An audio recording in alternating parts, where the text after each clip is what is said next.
അയ്യോ ഞാൻ ഇത്രയും കഷ്ടപ്പെട്ടല്ലോ, എൻ്റെ മക്കൾ ഇത്രയും കഷ്ടപ്പെടാൻ ഇടവരരുത്, ഞാൻ ഇത്രയും കർത്താവിന് വേണ്ടി പട്ടിണി കിടന്നല്ലോ, എൻ്റെ മക്കൾ പട്ടിണി കിടക്കാൻ ഇടവരരുത് എന്നുള്ളതായ പ്രാണനിലുള്ള ജഡം ചിന്ത കൊണ്ടുവരും.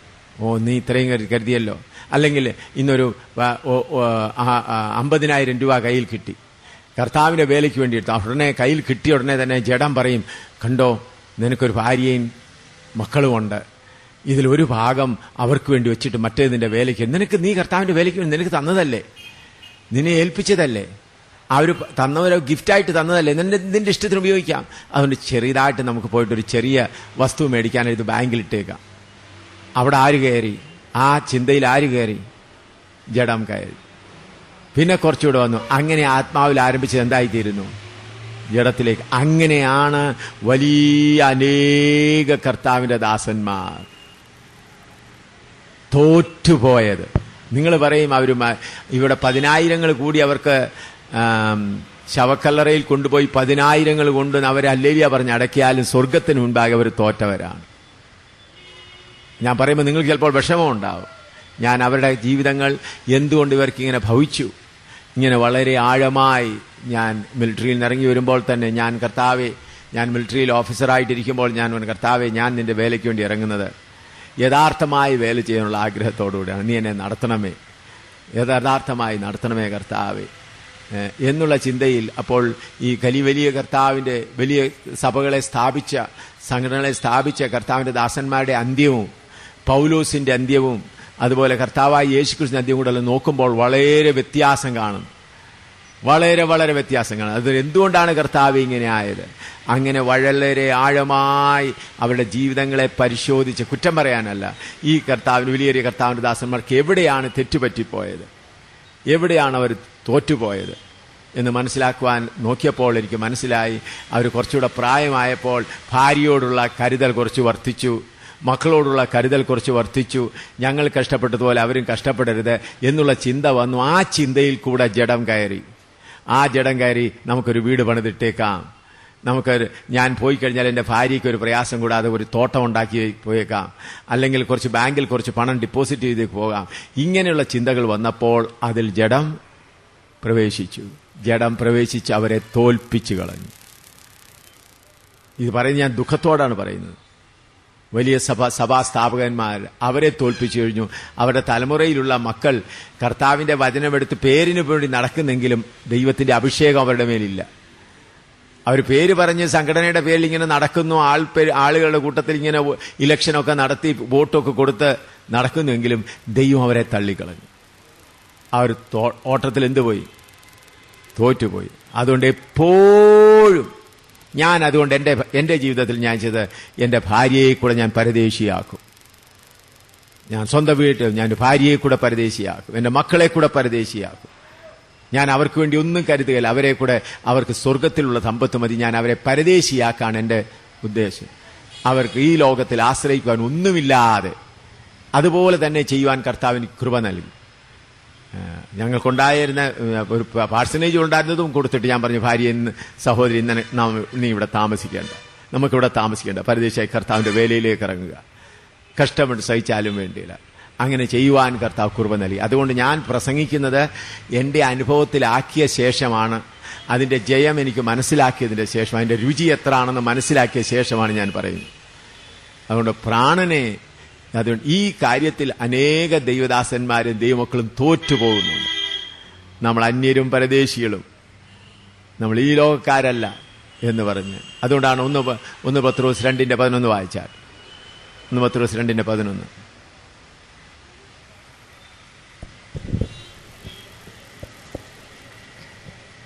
പ്രിയമുള്ളവരെ, പ്രവാസികളും പരദേശികളുമായ നിങ്ങളെ ആത്മാവിനോട് പോരാടുന്ന ജഡമോഹങ്ങളെ വിട്ടകന്ന്.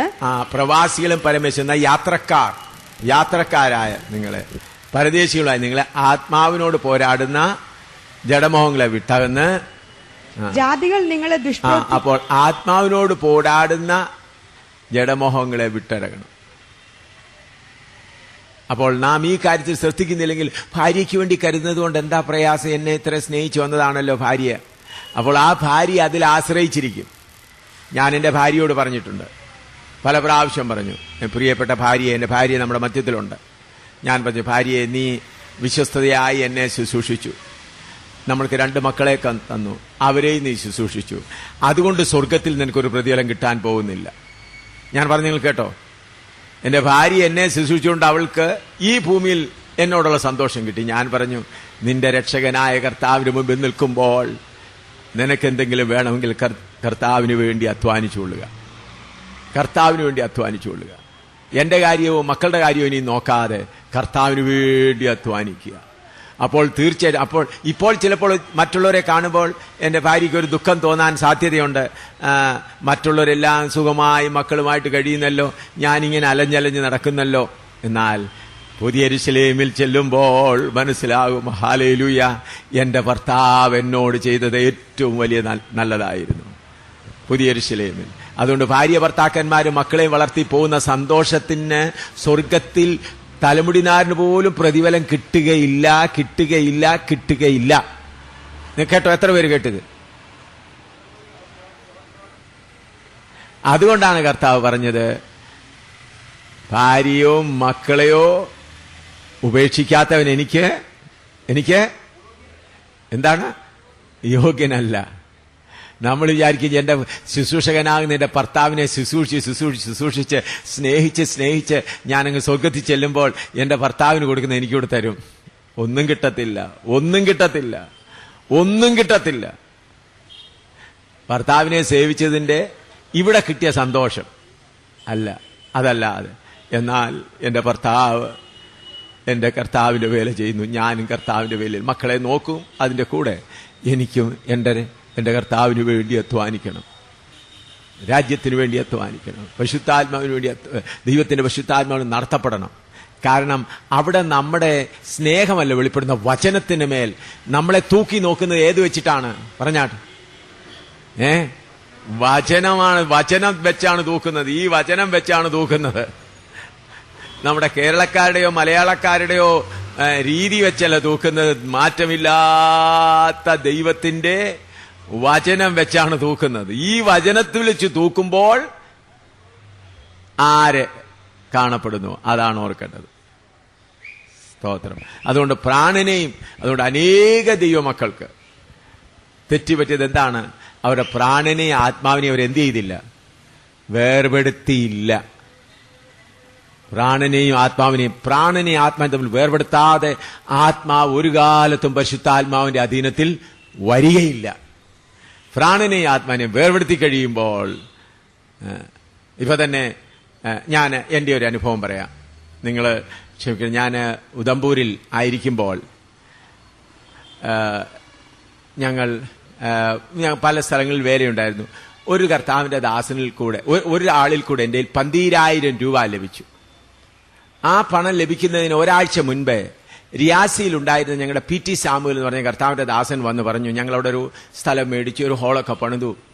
അദ്ദേഹം പറഞ്ഞു, ഈ ഹോള് ഉണ്ടെങ്കിലും വാതിൽ കട്ടള വെച്ചിട്ടുണ്ടെങ്കിലും കഥയില്ലാത്തതിനാൽ മറ്റു മൃഗങ്ങളോ പട്ടിയോ ഒക്കെ അകത്ത് കയറി വരുന്നുണ്ട്, കഥവ് വെച്ചാൽ നല്ലതായിരിക്കും എന്ന് പറഞ്ഞു.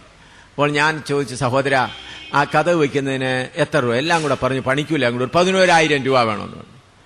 അപ്പോൾ എനിക്ക് 12,000 രൂപ ആരോ എൻ്റെ കയ്യിൽ വന്നപ്പോൾ ഞാൻ ഉടനെ കർത്താവ് ഇത് എന്ത് ചെയ്യണം? അപ്പോൾ എൻ്റെ ഹൃദയത്തിൽ പറയുന്നത്, ഈ 11,000 രൂപ PT സാമുവലിന് കൊടുക്കണം. പിന്നെ 1000 രൂപ കൊണ്ട് പാലിന്റെ ഇതും പിന്നെ അതുപോലെ ഇലക്ട്രിസിറ്റി എല്ലാം കൂടെ കൊടുത്തു കഴിഞ്ഞു. ഞങ്ങളുടെ പണം മുഴുവൻ തീർന്നു. 3 ദിവസം വീട്ടിൽ അല്പം പോലും ആഹാരമില്ല. അത് കഴിഞ്ഞു അല്പം പോലും ചായയോ പാലോ ഒന്നുമില്ല. എൻ്റെ മകൻ, ഇവിടെ ഇരിക്കുന്നതായ മകൻ, 3-ാമത്തെ ദിവസം വൈകിട്ട് കരഞ്ഞ്, അവന് 10-13 വയസ്സുണ്ട്. അപ്പോൾ ആഹാരമില്ല. കരഞ്ഞ് അവൻ്റെ നാക്ക് തൊട്ടി ആ നിലയിലായി. ഉടനെ പറഞ്ഞു, പപ്പ നാളെ ഏതെങ്കിലും ആഹാരം കിട്ടുമോ എന്ന് ചോദിച്ചു. ഞാൻ പറഞ്ഞു, കർത്താവ് അറിയുന്നു. ഞാനപ്പോൾ അവൻ മയങ്ങി കിടന്നപ്പോൾ ഞാൻ അവൻ്റെ തലയിൽ കൈവച്ച് ഇങ്ങനെ പറഞ്ഞു, കർത്താവേ, എൻ്റെ പ്രിയ മകൻ വിശപ്പുകൊണ്ട് മരിക്കുകയാണെങ്കിൽ ഞാൻ നിനക്ക് സ്തോത്രം ചെയ്യും. അഥവാ ഇവൻ ഇന്ന് രാത്രി മരിച്ചാൽ നാളെ ഇവനെ അടക്കുവാൻ എനിക്ക് കൃപ നൽകണമേ കർത്താവേ. എനിക്ക് ജമ്മു കാശ്മീരിൽ ധാരാളം ആത്മാക്കളെ നൽകണമേ. അതേ പട്ടണത്തിൽ ഞാൻ ഓഫീസറായി, ഗസറ്റഡ് ഓഫീസ് ക്യാപ്റ്റനായി നടന്നു വണ്ടിയിലും എൻ്റെ മക്കളെല്ലാം കാറിലെല്ലാം സുഖമായി യാത്ര ചെയ്ത് വളരെ സന്തോഷമായി ബംഗ്ലാവിൽ നല്ല സന്തോഷമായി ജീവിച്ചവരാണ്. അവിടെ നിന്നാണ് ഞങ്ങൾ അതേ പട്ടണത്തിലാണ്. അപ്പോൾ 3 ദിവസം ഒരാഹാരവും ഇല്ല, ഒന്നുമില്ല. 4-ാമത്തെ ദിവസം വെളുപ്പിന് അവിടുന്ന് ഒരു 4 കിലോമീറ്റർ ദൂരെയുള്ളതായ ഒരു ബ്രാഹ്മണൻ പൂജാരി വെളുപ്പിന് 4 മണിക്ക് അരിയും വെജിറ്റബിളും ഗോതമ്പൊക്കെ കൊണ്ടുവന്നു. അതുകൊണ്ട് അവൻ ആഹാരം കൊടുക്കുവാനിടയായി. അതിന്റെ ഒരു ദിവസം കഴിഞ്ഞ് പി ടി സാമുവേൽ വന്നു.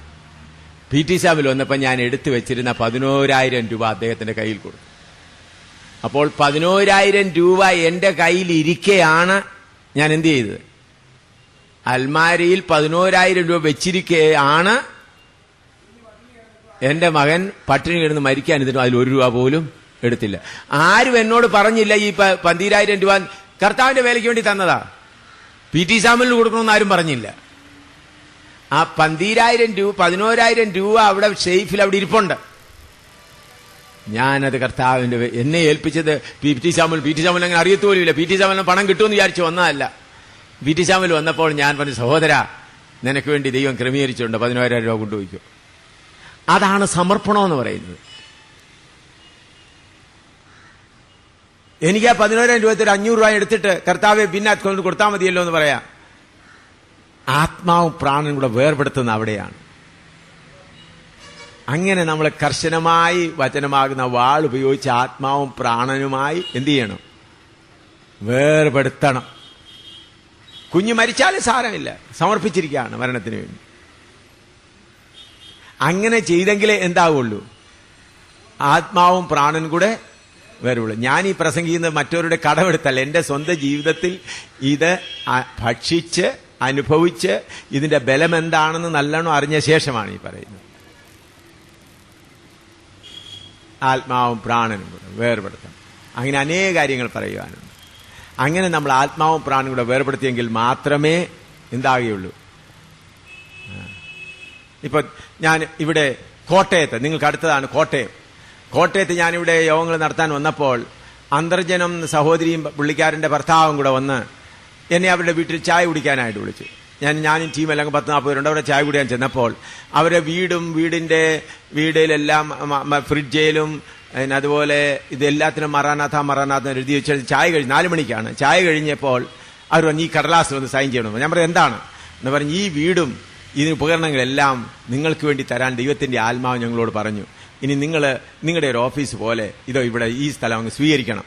അപ്പൊ നിങ്ങളിവിടെ, അവർക്ക് മക്കളില്ല, ഞങ്ങൾക്ക് അവിടെ താഴെ വസ്തുവെല്ലാം തന്നെ താഴെ 2 മുറിയിൽ ഒരു മുറി ഒരു അടുക്കളയുണ്ട്, ഞങ്ങൾക്ക് അത് മതി, ഞങ്ങൾ അവിടെ താമസിച്ചോളാം. അപ്പോൾ കോടതിയിൽ നിന്ന് 2 പേരെ സാക്ഷിക്കായിട്ട് കോടതിയിൽ നിന്നും കൊണ്ടുവന്നിട്ടുണ്ട്. അപ്പൊ കടലാസ് ആധാരമെല്ലാം എഴുതി കൊണ്ടുവന്നിരിക്കുക. എന്നോട് പറഞ്ഞു, ഇതിലൊന്ന് സൈൻ ചെയ്യണമെന്ന് പറഞ്ഞു.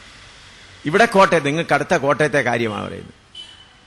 ഞാൻ പറഞ്ഞു, സഹോദരി, കർത്താവ് എന്നോട് പറഞ്ഞില്ല. അവർ കരഞ്ഞു. അപ്പൊ ഞങ്ങളോട് പറഞ്ഞത് ദൈവാത്മാവല്ലയോ? നിങ്ങളോട് ദൈവാത്മാവ് പറഞ്ഞോ ഇല്ലയോ എന്ന് എനിക്കറിഞ്ഞൂടാ, പക്ഷെ എന്നോട് കർത്താവ് പറഞ്ഞില്ല, ഞാനിത് സ്വീകരിക്കുകയില്ല. അവർക്ക് വളരെ നിരാശ തോന്നി.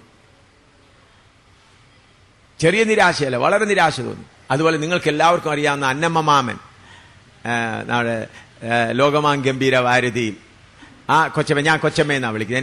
എന്നെ ബേബിക്കുട്ടി എന്ന് വിളിക്കും, ശ്യാമലുകുട്ടി എന്ന് വിളിക്കും. എന്നെ ചെറുപ്പകാലം മുതലേ അറിയാവുന്നത് കൊണ്ട്.